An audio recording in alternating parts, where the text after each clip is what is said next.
Imagine leaving for work in the morning and thinking you'll be home by dinner. Then a storm shows up and basically says, "Yeah, but that." That's exactly what happened to José Salvador Alvarenga.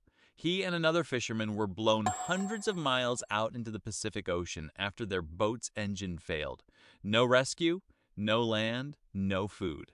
No fresh water. At first, they thought help would arrive within hours. Instead, they drifted farther and farther away from civilization. What happened next became one of the greatest survival stories ever recorded. In November 2012, José Salvador Alvarenga headed out on what should have been a normal fishing trip off the Pacific coast of Mexico. Fishing wasn't just his job, it was his life. He'd spent years on the ocean and knew these waters better than most people knew their own neighborhood. Originally, another fisherman was supposed to join him, but he backed out at the last minute. Instead, a younger fisherman named Ezequiel Cordoba came along. The two loaded their small fiberglass boat with fuel, bait, food, water, and enough supplies for a short trip. The weather looked fine, the fish were biting, and everything was going according to plan.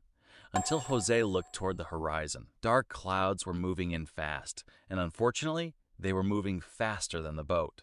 Within minutes, the calm ocean became a nightmare. Rain poured down, giant waves crashed over the boat, and the wind was so strong it became almost impossible to see. Jose immediately turned the boat toward shore, but the storm had already surrounded them. Every wave pushed them farther from land.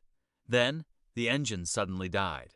Jose pulled the starter cord once, nothing, twice, nothing, 3 times, still nothing. Imagine your car breaking down, except instead of being stuck on the highway, you're stuck in the middle of one of the biggest oceans on Earth. Luckily, Jose managed to radio for help before the storm got even worse. Rescue teams knew they were missing. Now all they had to do was wait.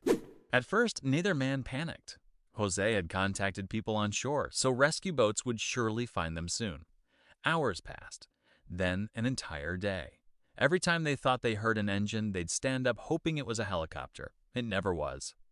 Back on land, rescue crews searched for days. Boats scanned the water. Aircraft flew overhead. Other fishermen joined the search. But the Pacific Ocean is over 60 million square miles. Finding one tiny white fishing boat was almost impossible. Eventually, the search was called off.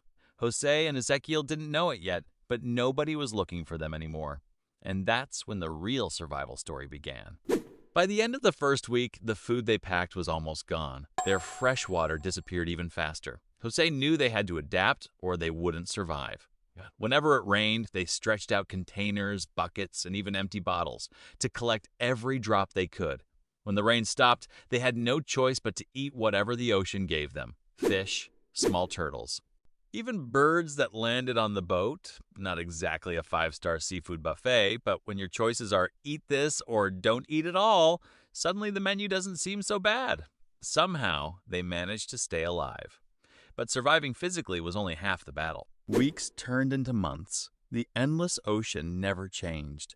Every morning looked exactly like the day before. Ezequiel slowly began losing hope.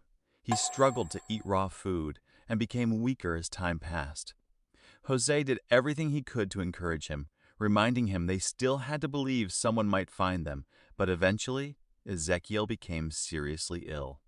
Despite Jose's efforts to help him, his friend didn't survive. Now Jose faced an even more terrifying reality. He was completely alone.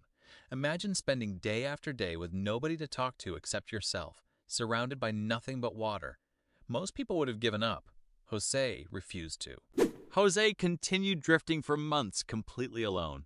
He survived by catching fish with his hands, collecting rainwater whenever storms rolled in, and refusing to give up. Then one morning, something appeared on the horizon. At first, he thought he was hallucinating, but as the boat drifted closer, it became clear: land. After more than a year at sea, Jose had finally reached the Marshall Islands. He stepped off the boat, barely able to walk. The people who found him could hardly believe what they were hearing.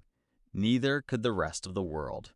José Salvador Alvarenga survived 438 days drifting across the Pacific Ocean, making it one of the longest documented survival stories ever recorded at sea. Many people doubted his story at first, but investigators later confirmed the details matched weather records, ocean currents, and the timeline of his disappearance. He left home expecting to be gone for one day. Instead, he returned more than a year later, and honestly, if my GPS says recalculating one more time, I'm already stressed. Jose had to navigate an entire ocean with no GPS at all. Subscribe for more unbelievable true stories that sound completely impossible, but actually happened.